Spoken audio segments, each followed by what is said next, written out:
3, 2, 1. Estamos en el aire. Muy buenos días, muy buenas tardes o quizás muy buenas noches, estimado oyente, según sea la hora y el país donde se encuentre. Reciba este característico saludo pastoral al inicio de cada programa de quien les habla, el pastor bautista Nikos Ricoy, emitiendo el programa desde aquí en Valencia, España. Le damos la bienvenida una vez más a nuestro nuevo programa semanal Encuentros.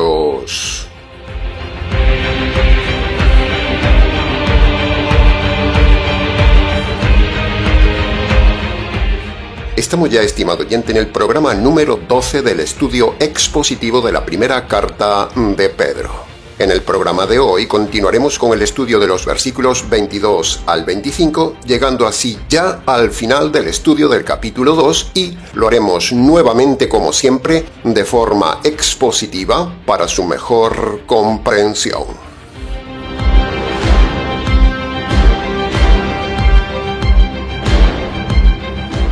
Entremos entonces en el análisis, comentario y enseñanzas del primer versículo de hoy, el versículo 22, que dice: Cristo no hizo pecado, ni se halló engaño en su boca. Punto número 1.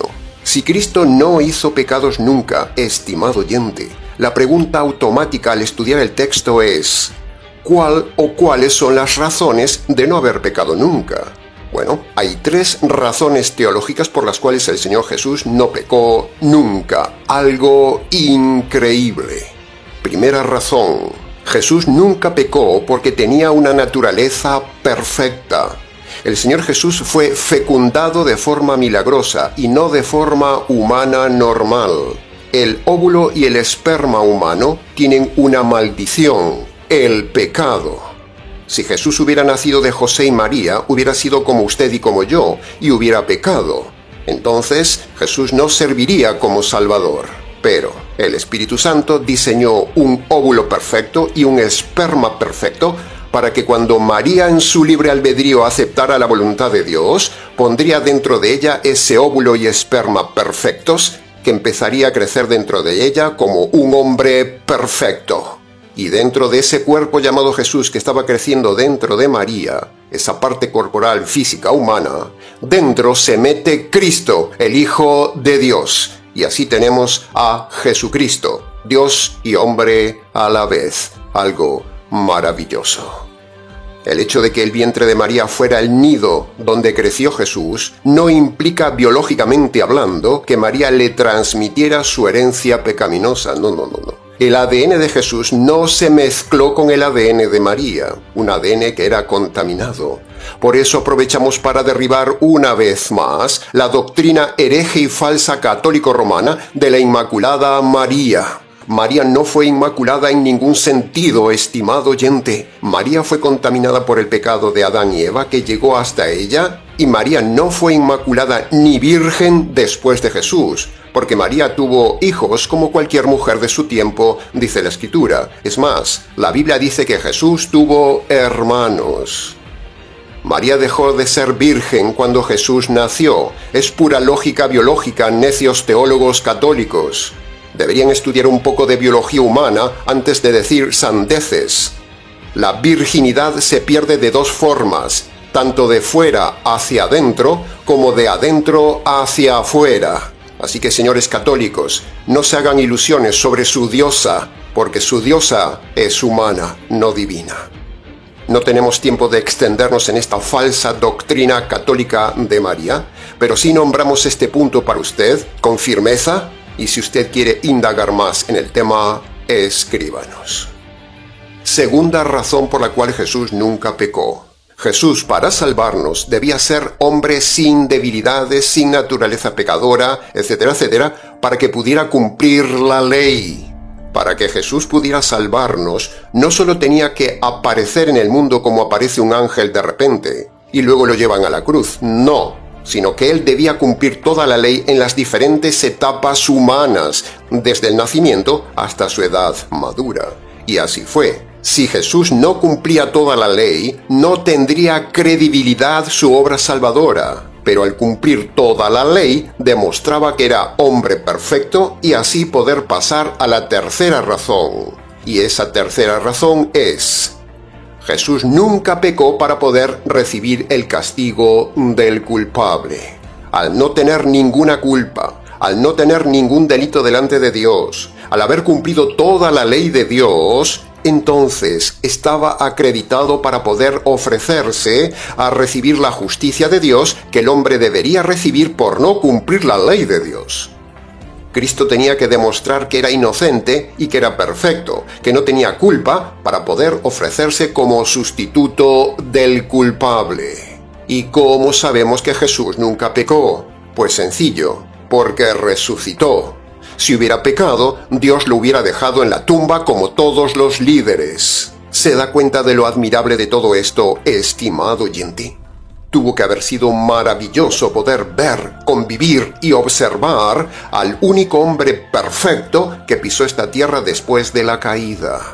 Jamás existió ni existirá en la historia de la humanidad algo tan único. Un hombre que nunca pecó. Un hombre perfecto, un hombre de palabra perfecta, de conducta perfecta, de obediencia perfecta, de sabiduría perfecta, de trato perfecto, de acciones perfectas, de carácter perfecto, todo perfecto. Tuvo que haber sido glorioso ver ese hombre.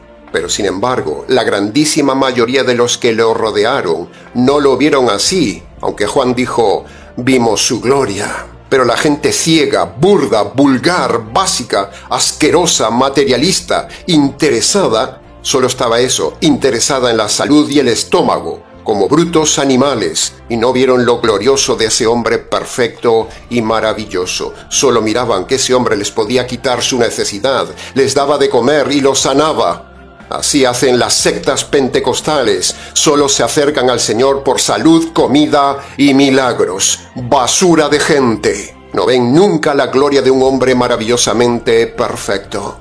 Qué tremendo debe haber sido convivir 33 años con el ser más perfecto, tanto hombre como Dios. Eso tuvo que haber sido glorioso y envidiable.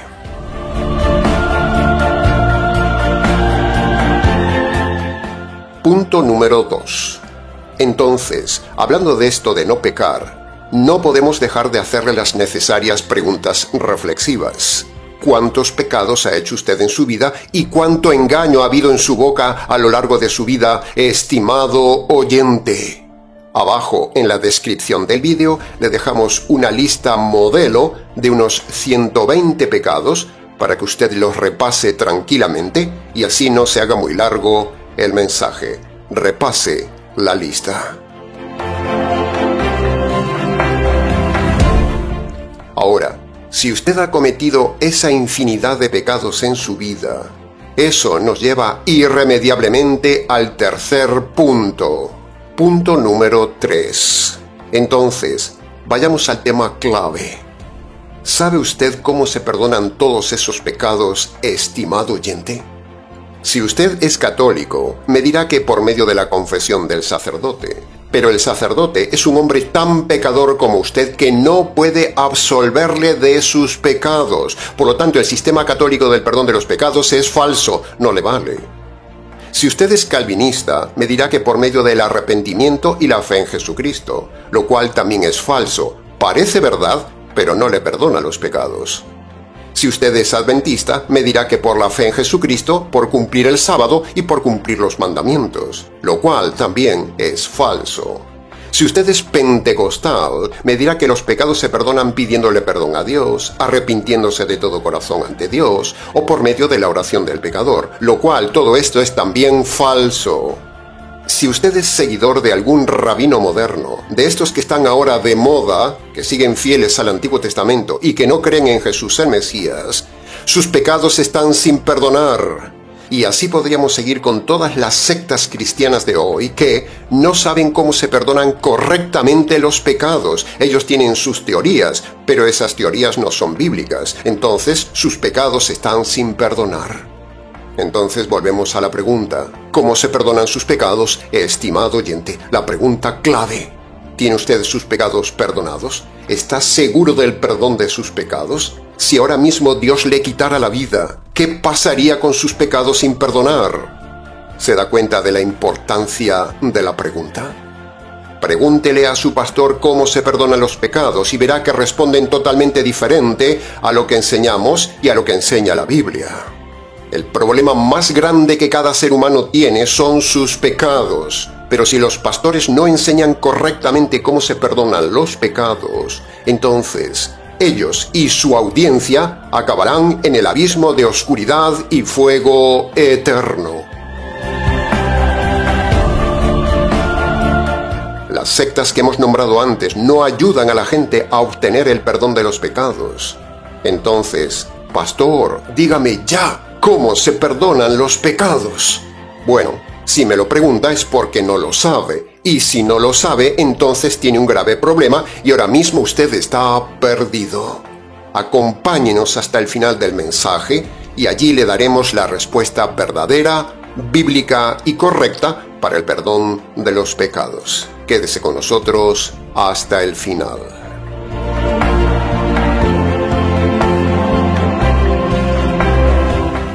Entremos ahora en el análisis, comentario y enseñanzas del versículo 23 que, de forma parafraseada, dice así: A Cristo, cuando le maldecían, él no respondía con maldición. Cuando padecía, no amenazaba, sino que llevó su causa al que juzga con justicia.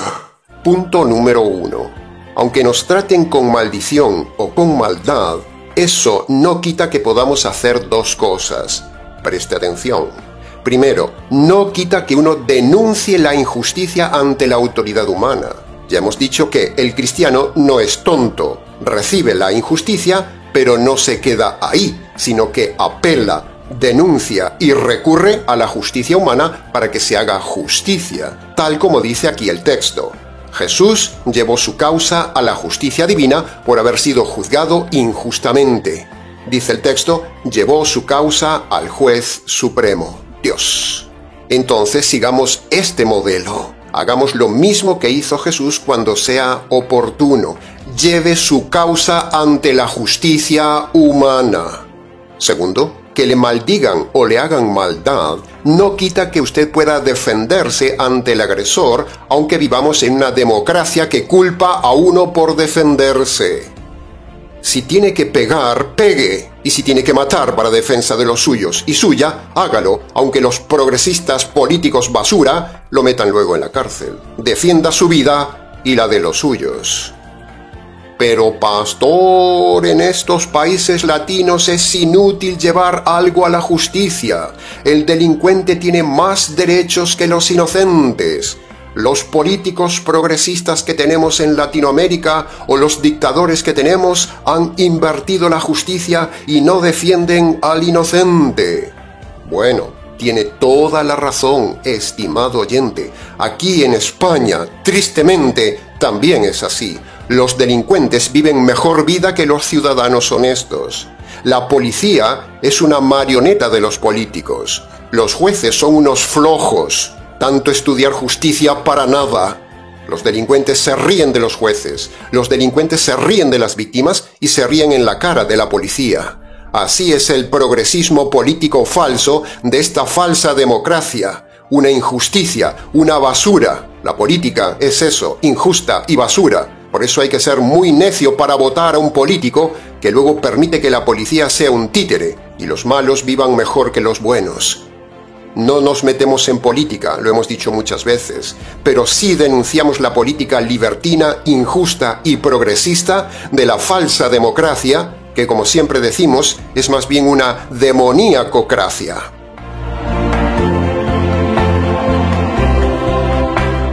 Pero a pesar de esta patente realidad de injusticia social, venimos gritando dos cosas esperanzadoras en estos estudios de Pedro. Primero, aunque la autoridad no nos haga justicia, Dios un día juzgará a los políticos, a los jueces, a la policía corrupta y a los delincuentes. Esa mafia no se escapará de Dios. Y segundo, aunque no nos hagan justicia en la tierra, hay una esperanza de un mundo de justicia perfecta, donde Dios premiará al convertido que ha padecido injusticia, como hemos descrito en el mensaje de la semana pasada. Isaías capítulo 5 versículo 20 dice: Llaman a lo bueno malo y a lo malo bueno. Así pasa exactamente en esta falsa democracia de los progresistas políticos ineptos, corruptos y vividores que usan la política solo para su beneficio. Muy tonto hay que ser para que voten a esos políticos. Solo los tontos votan. Nosotros nunca votamos porque la política es corrupción total. Sin embargo, en Isaías capítulo 5, versículo 24, la continuación del pasaje de Isaías que dijimos antes, dice Dios: Así como las lenguas de fuego devoran la hierba seca, así serán consumidos los malos en las llamas. Su raíz se pudrirá y serán dispersos como el polvo por haber desechado la justicia de Dios. ¡Wow! ¡Qué pasaje, estimado oyente! ¡Qué pasaje fuerte! ¡Qué pasaje de esperanza segura del convertido! Por medio de estas palabras: los injustos serán castigados. Un día Dios hará justicia, señores políticos, señores delincuentes, señores corruptos, señores abogados injustos, señores jueces ineptos, y hará justicia a todos los malos. Y luego habrá un mundo de justicia. Amén. Aleluya.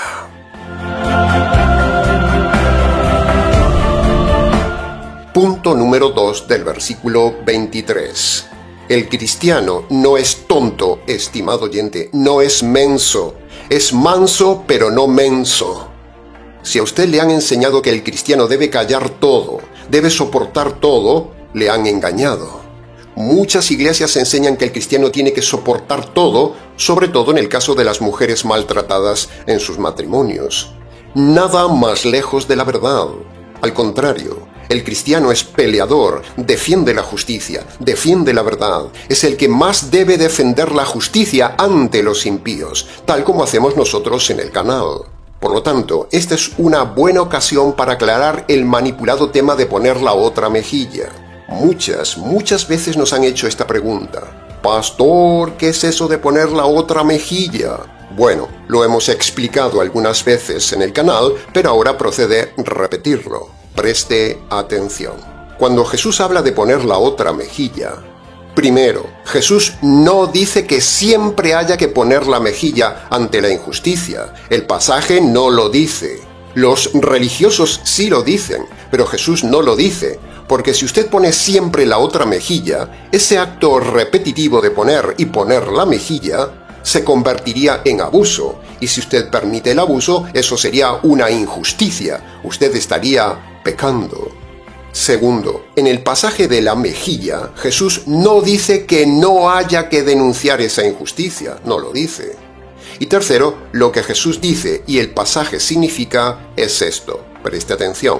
Cuando alguien comete una injusticia con usted, cuando alguien le golpea el alma o le golpea físicamente, en ese momento no respondemos con violencia, no nos vengamos, sino que lo recibimos dando buen ejemplo de carácter. Pero, le advertimos al ofensor que si vuelve a darme en la otra mejilla, primero, nos defenderemos y le daremos nosotros a él en la mejilla por autoprotección y defensa propia. Y segundo, le decimos que lo denunciaremos ante la justicia. Así que piénselo bien antes de volver a intentarlo. Y precisamente, hablando de autodefenderse, enganchamos con otro tema. ¿Puede el cristiano aprender defensa personal? La respuesta es rotundamente sí. Por supuesto que el cristiano puede y debe aprender defensa personal sin ninguna duda, sobre todo las damas. Ellas, más que nadie, deberían aprender a defenderse de los agresores, sean maridos o sea quien sea en la calle. Bien, para preguntas del tema, escríbanos. Y punto número 3 del versículo 23. La frase final es para temblar, estimado oyente. Usted que viene cada semana a escuchar, usted que peca diariamente sin importarle nada, usted que vive los domingos metido en la iglesia y por la semana vive su vida indiferente como le da la gana. Para todos estos que nos escuchan, aquí dice que Dios es aquel que un día le juzgará con justicia y usted temblará como una hoja al viento. Entonces volvemos al mismo punto. ¿Cómo escapará de la justicia divina con toda la carga de sus injusticias? cómo se perdonan sus pecados antes de que Dios le quite la vida y le envíe al juicio final. Bueno, pues quédese con nosotros y sabrá cómo librarse del juicio de Dios.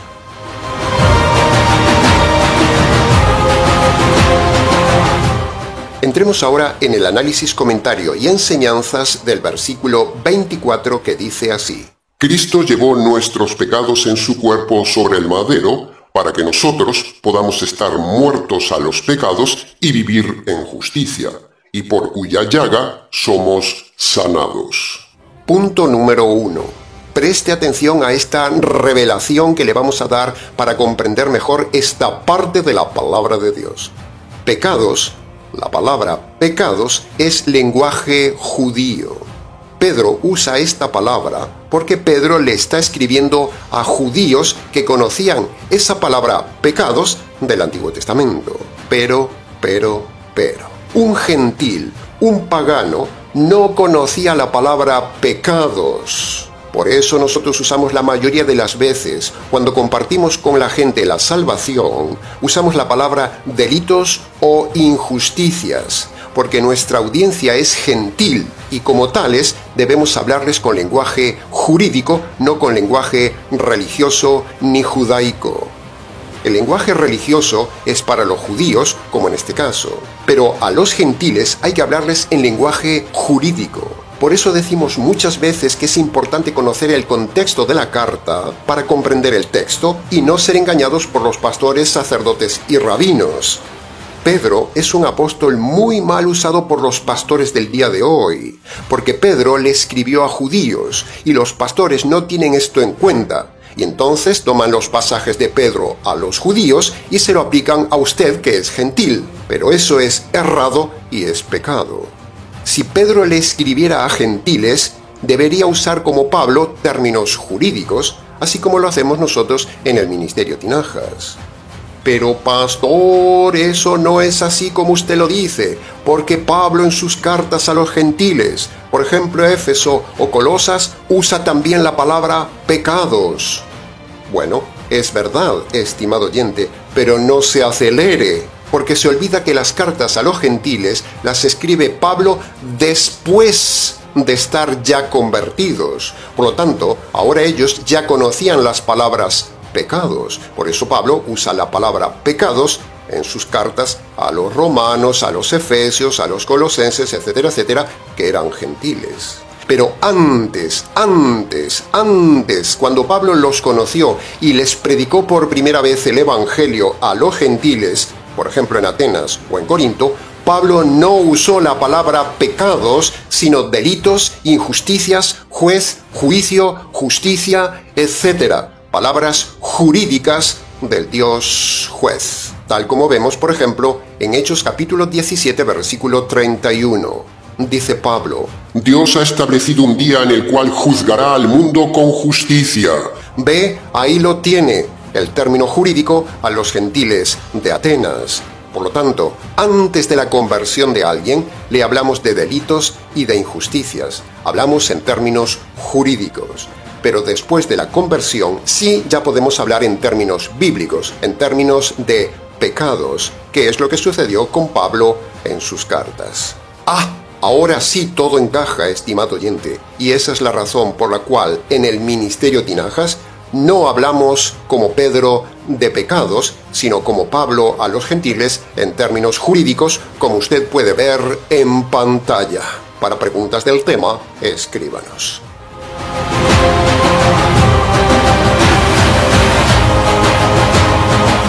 Punto número 2 del versículo 24. Estudiando el texto tenemos aquí la oportunidad idónea de aclarar un punto importante para derribar a los testigos de Jehová, o mejor dicho, los mal llamados testigos de Jehová. No solo enseñamos lo que dice el texto bíblico, como usted está viendo en toda la serie, sino que también aprovechamos cada texto para derribar a toda secta que proceda. Los mal llamados testigos de Jehová dicen que Cristo no murió en una cruz, sino que Cristo murió en un palo con las manos sobre la cabeza, como puede ver en pantalla.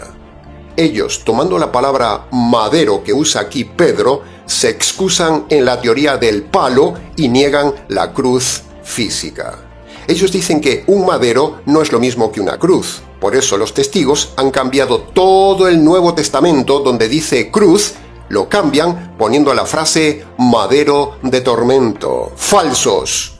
Más allá de la hipocresía de la secta, que al inicio de la secta ellos mismos difundían en sus propias revistas láminas con Cristo crucificado, pero luego como camaleones cambiaron la idea y para llamar la atención de la gente empezaron a decir que Cristo murió en un madero tomando las palabras de Pedro. Pero resulta que esa mentira de los testigos es muy fácil de derribar, porque si Cristo murió, como ellos dicen, con las manos sobre la cabeza, en un madero, entonces sus manos estarían clavadas por un solo clavo. Se lo repito, sus manos estarían clavadas por un solo clavo. Tenga esto en cuenta para lo que le vamos a decir a continuación. Así como los dos pies tenían un solo clavo, las manos, según ellos, también tenían un solo clavo. Pero, resulta que leyendo el apóstol Juan nos dice algo que es una bofetada para los testigos de Jehová y derriba esa mentira. Juan capítulo 20, versículo 25 dice: Tomás dijo: si no veo en sus manos la señal de los clavos, y no meto mi dedo en el lugar de los clavos, no creeré. Por lo tanto, si hay clavos en plural, ya no hay un clavo como dicen los testigos. Y por la ley de la inferencia, Juan dice clavos. Entonces tenemos que Cristo no fue empalado con un solo clavo, sino que fue crucificado con varios clavos. Jaque a los testigos.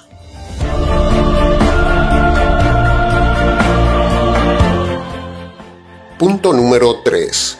El pasaje dice muertos a los pecados. Muerte significa, bíblicamente hablando, separación. Por lo tanto, el convertido, por medio del poder del Evangelio, vive separado de los pecados.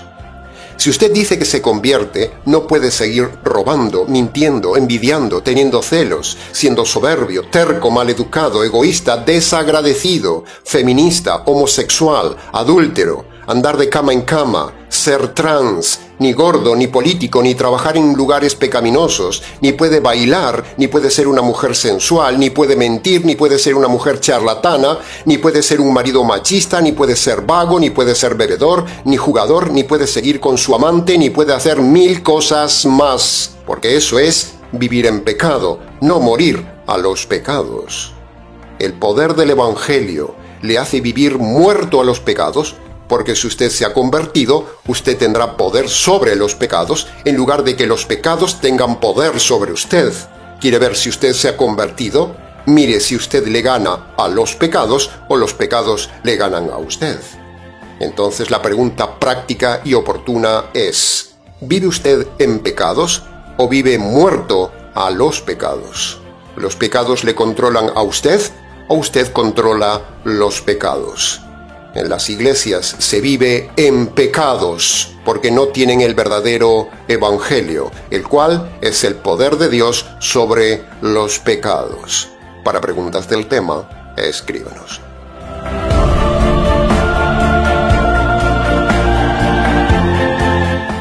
Punto número 4. Dice: vivamos una vida de justicia. Ojalá miles de pastores dijeran esta frase a su audiencia cada domingo, estimado oyente. Hoy, en el mundo, se escucharán miles de prédicas vacías, religiosas, erradas, ritualistas, materialistas, emocionalistas, moralistas, pero no prédicas basadas en la justicia, tanto en la justicia de Cristo recibida en la cruz, como la justicia moral de una vida convertida. Eso no se predica en las iglesias de hoy. Si usted se ha convertido, le fluirá una vida de justicia. Si usted no se ha convertido, vivirá una vida de injusticia, así de sencillo. Por ejemplo, una vida religiosa metida en una iglesia es una vida de injusticia, porque la religión está llena de doctrina falsa y la doctrina falsa es injusticia ante Dios. Una vida moral ante Dios sin conversión es una vida de injusticia, porque el moral se cree buena persona y creerse buena persona ante Dios es soberbia, es injusticia, es pecado. El pecado es injusticia. Así que si usted va a la iglesia, todo lo demás que haga ya no le vale de nada, se convierte en injusticia, porque usted está confiando que eso le agrada a Dios, cuando eso es todo lo contrario a Dios. Y por otro lado, ya hemos dicho muchas veces que en el Nuevo Testamento no hay edificios, no hay iglesias. Ir a una iglesia es pecado. Solo el convertido por medio del poder del Evangelio puede vivir una vida de justicia. El Evangelio es la justicia de Dios, y el Evangelio es también el poder de Dios. Por lo tanto, cuando una persona reconoce sus injusticias y se apropia de la justicia caída sobre el Señor Jesús, entonces ahora esa persona tiene poder que le hará vivir una vida fluida de justicia. ¿Cómo está viviendo usted, estimado oyente? ¿En poder y en justicia o una vida religiosa en derrota e injusticia? Para preguntas del tema, escríbanos.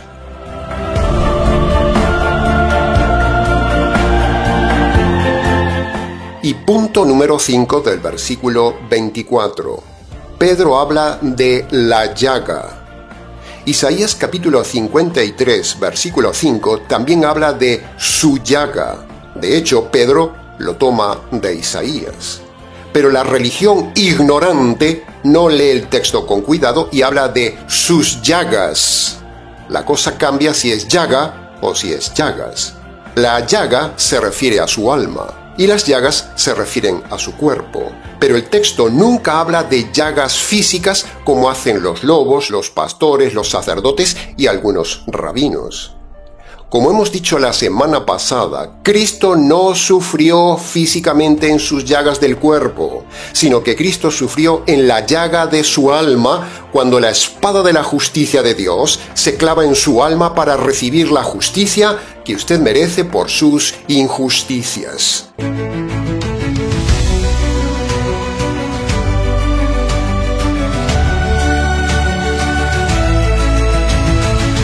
El verdadero sufrimiento de Cristo no fue en su cuerpo, fue en su alma.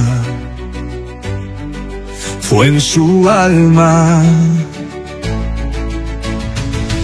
Cuando desde el cielo cae sobre él la espada de la justicia de Dios, ese fue su dolor. La llaga por la cual somos sanados no son las llagas de su cuerpo, sino la llaga de su alma. Cristo nos sana de la enfermedad, de los pecados, no de las enfermedades físicas, porque en su alma se clavó la espada de la justicia divina. En su alma se clavó la espada de la justicia divina. Amén. Aleluya.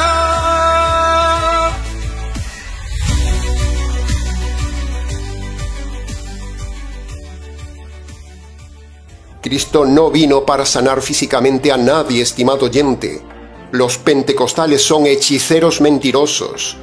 Cristo vino a sanar espiritualmente solo las llagas y enfermedad de nuestra alma, los pecados. No vino a sanar su cuerpo.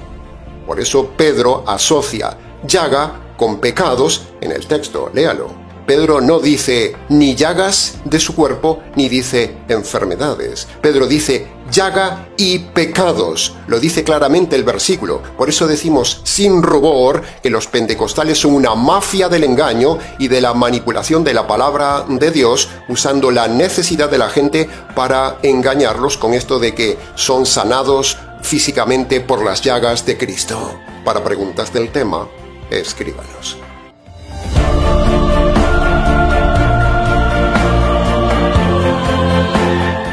Y entremos ya en el análisis, comentario y enseñanzas del último versículo de hoy, el versículo 25, que dice: Ustedes eran como ovejas descarriadas, pero ahora han vuelto al pastor y obispo de sus almas.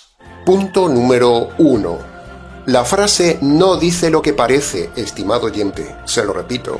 La frase no dice lo que parece. Sí, ha oído bien, se lo explico. La frase parece que dice que ellos estaban con Dios, luego se descarriaron de Dios y ahora han vuelto a la vida espiritual con Dios. Eso es lo que parece que dice el texto, pero el texto no dice eso, porque entonces este pasaje entraría en contradicción con el resto de la Biblia y daría la razón a la doctrina falsa de los lobos de «vuelva a los caminos de Dios». Los lobos toman este pasaje de Pedro, no lo estudian bien y hacen como que la gente estaba con Dios, luego se aleja de Dios y luego pasado un tiempo vuelve a Dios. Eso es lo que dicen los pentecostales, pero esa interpretación es falsa. Escuche bien la verdadera interpretación. Primero, Pedro les llama ovejas y no cabras porque les está hablando después de la conversión. Es decir, les está hablando como convertidos, por eso les llama ovejas, no les va a llamar cabras. Pero la frase se refiere a cuando eran cabras inconversas. Segundo, la frase correcta, dicha en forma parafraseada para una mejor comprensión, debería haber sido dicha así por Pedro, más o menos así. Ustedes, antes de creer en Cristo como el Mesías, eran judíos descarriados, pero ahora que han visto que Jesús es el Mesías, se han convertido al pastor y obispo de sus almas. Eso sería lo correcto, estimado oyente, pero ya sabemos cómo es Pedro. Pedro es pobre. No existe tal cosa como volver a los caminos de Dios en la Biblia, y menos en esas sectas. Escuche bien, estimado oyente. Solo se entra al camino de Dios cuando usted cruza la puerta estrecha de Marcos capítulo 1 versículo 15, no yendo a la iglesia, no aceptando a Jesús en el corazón, no repitiendo una oración de fe, no yendo a misa ni nada de eso. Eso no lo pone en el camino de Dios. Lo único que lo incorpora al camino de Dios es entrar por Marcos capítulo 1 versículo 15.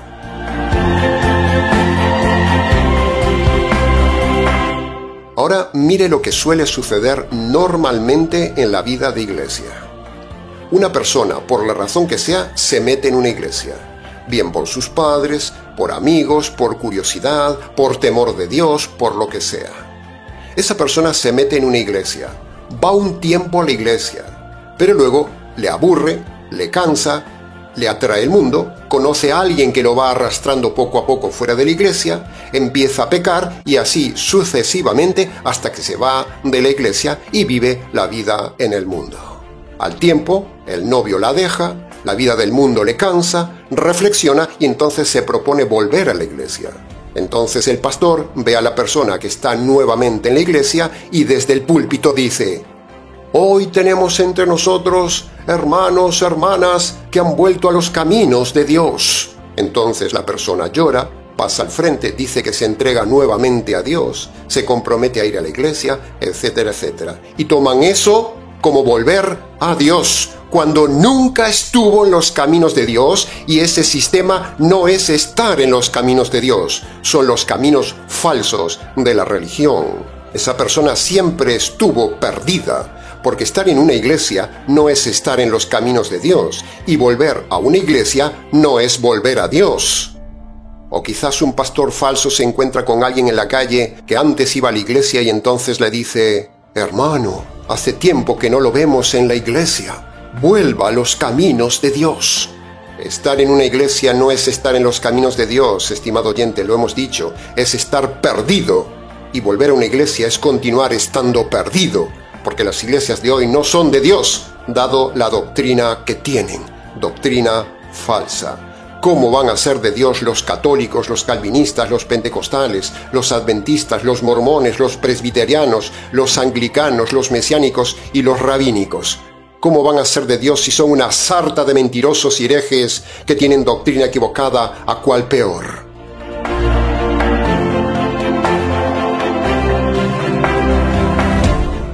Punto número 2.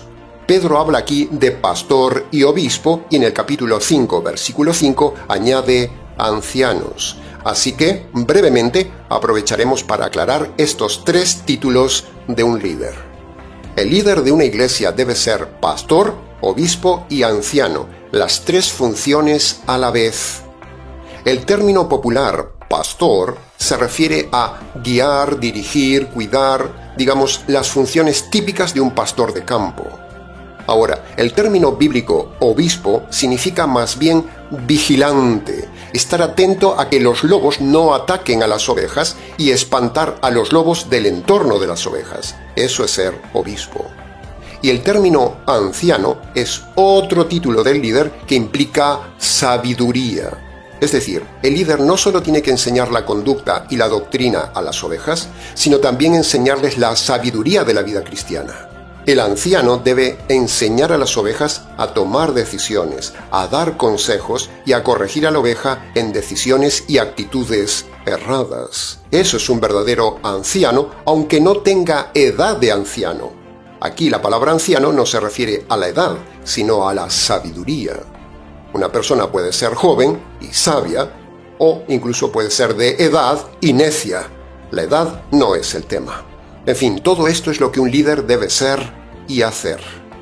¿Está usted haciendo estas tres funciones en su iglesia, estimado líder? ¿Su líder le cuida, estimado oyente? ¿Le trata de forma personalizada? ¿Le llama? ¿Vela por su vida diaria? ¿Le aconseja? ¿Está a su disposición? ¿Le atiende rápido? ¿Le vigila? ¿Le exhorta? ¿Le corrige? ¿Le escribe? ¿Le enseña doctrina? ¿Trata su carácter? ¿Corrige su conducta? ¿Cómo es su líder, estimado oyente? ¿Es pastor, obispo y anciano personal? Por cierto, hablando de los obispos, aunque no tenemos tiempo hoy de hablar de los obispos falsos de la Iglesia Católica, sí podemos decir que los obispos católicos son más bien avispas que infectan a la gente. Por cierto, el Nuevo Testamento no habla para nada de la ridícula ropa que llevan los obispos anglicanos, luteranos, católicos y ortodoxos. Todo eso es soberbia inventada. El hábito no hace al monje, dice el refrán, pues en este caso es igual. Los obispos de las religiones, por mucho que se vistan con esas parafernalias absurdas inventadas, nada de eso les da autoridad ni son de Dios. Al contrario, la mayoría de los obispos son ancianos ridículos, inútiles, gordos, fofos, cobrando dinero del Estado, siendo pervertidos y consentidores de la perversión. Así es la mayoría de los obispos en la Iglesia Católica. El tema de los falsos obispos católicos es un tema muy largo que sería para otro día. Para preguntas del tema, escríbanos. Y punto número 3 del versículo 25. Para terminar el análisis del versículo y el capítulo 2, hemos dejado el tema teológico salvífico para el final, catapultándonos con la palabra descarriados. La Biblia dice que el hombre está descarriado, que el hombre está depravado, que el hombre está perdido y que el hombre está condenado bajo la ira de Dios por sus delitos y por sus injusticias. Eso es un hecho teológico y empírico, estimado oyente. Descarriado es el estado natural del hombre ahora mismo ante Dios. Y ese es su estado ante Dios, estimado oyente, si usted no se ha convertido por medio de Marcos 1:15. Por lo tanto, el hombre, aunque sea muy religioso, muy estudioso de la Biblia, muy activo en algún ministerio de iglesia, muy predicador, muy evangelista, muy trabajador para Dios, muy moral, muy buena persona, por mucha iglesia que asista, por mucho que sea seminarista o esté estudiando en un instituto bíblico, si esa persona no se ha convertido por medio de los dos requisitos de Marcos 1:15, esa persona ante Dios está descarriada, perdida y condenada. Por eso siempre decimos, aunque nos critiquen, que todas las iglesias están llenas de gente así, perdida, depravada, descarriada, inconversa y condenada, porque el método de perdón de los pecados de esas iglesias no cambia su condición de descarriado ni perdona los pecados porque es contraria a la palabra de Dios. Así que por mucho que usted vaya a una iglesia, eso no le salva ni le cambia. Lo que le convierte de descarriado a salvo, lo que le libra del juicio de Dios, lo que cambia su vida y lo que le perdona los pecados, tal como decíamos al inicio del programa, y ahora se lo contestamos, son los dos requisitos de Marcos capítulo 1, versículo 15, como usted puede ver en pantalla. El primer requisito es el arrepentimiento. El arrepentimiento tiene dos partes. Primero, usted tiene que humillarse delante de Dios, es decir, reconocer sus pecados de forma concreta, reconocerse culpable ante Dios, y segundo, debe abandonar los pecados que esté cometiendo en el tiempo presente. Estas dos partes forman el arrepentimiento. El segundo requisito es reconocer el Evangelio. ¿Y qué es lo que usted tiene que reconocer? Bueno, primero tiene que reconocer que usted merece la justicia de Dios por sus delitos. Segundo, tiene que reconocer que el Señor Jesús recibió esa justicia divina en la cruz por usted. Y tercero, usted debe reconocer esa justicia de Cristo y apropiarse de esa justicia por la fe. Estas tres partes son el Evangelio. Cuando usted, estimado oyente, obedece cada parte que le hemos detallado, entonces usted será perdonado de todos sus pecados, será cambiada su naturaleza descarriada y será librado del juicio de Dios. Entonces quizás usted me pregunte: Pastor, ¿cómo hago esto? ¿Cómo obedezco los dos requisitos de Marcos? Bueno, sencillo, estimado oyente. Nuestro consejo es que vaya a su habitación, cierre la puerta, póngase de rodillas si su salud se lo permite delante de Dios. Descálcese en señal de reverencia y allí, con su boca, primero, reconozca sus delitos concretos ante Dios y decida abandonarlos. Eso es el arrepentimiento, como dijimos antes. Segundo, en esa habitación, reconozca con su boca que merece recibir la justicia divina. Reconozca con su boca que esa justicia divina le cayó al Señor Jesús y por último, agárrese de esa justicia caída sobre el Señor Jesús por la fe. Una vez haga todo esto, no se levante de esas rodillas sin antes dar gracias a Dios por tres cosas. Primero, por no haberle quitado la vida. Segundo, por la paciencia que le ha tenido hasta ahora en su vida. Y tercero, por haberle hecho conocer este evangelio jurídico y verdadero en su vida. No se levante de esas rodillas sin antes darle gracias a Dios. Luego, si quiere, venga y cuéntenoslo. Ninguna iglesia enseña el método de Marcos 1.15, estimado oyente, el método de salvación universal enseñado por el mismísimo Salvador, el Señor Jesús. Sin Marcos 1.15 no hay salvación posible. Que conste en acta.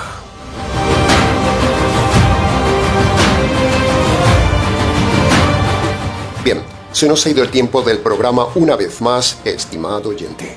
Hasta aquí con el final del análisis del capítulo 2 de Primera de Pedro.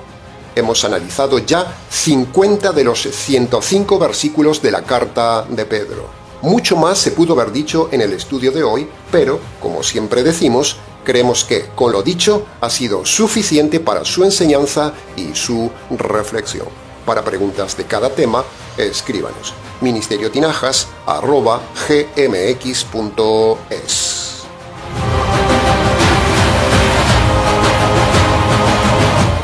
Nada más por hoy, estimado oyente. Le rogamos una vez más que no se olvide de ayudar al Ministerio Tinajas. Lo necesitamos para continuar enseñando la verdad. La mies es mucha y los medios son pocos. Muchas gracias anticipadas.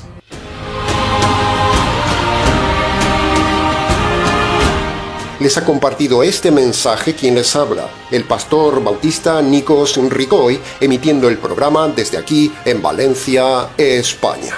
Será entonces con el gusto de siempre, hasta el próximo mensaje, aquí en nuestro habitual programa semanal Encuentros.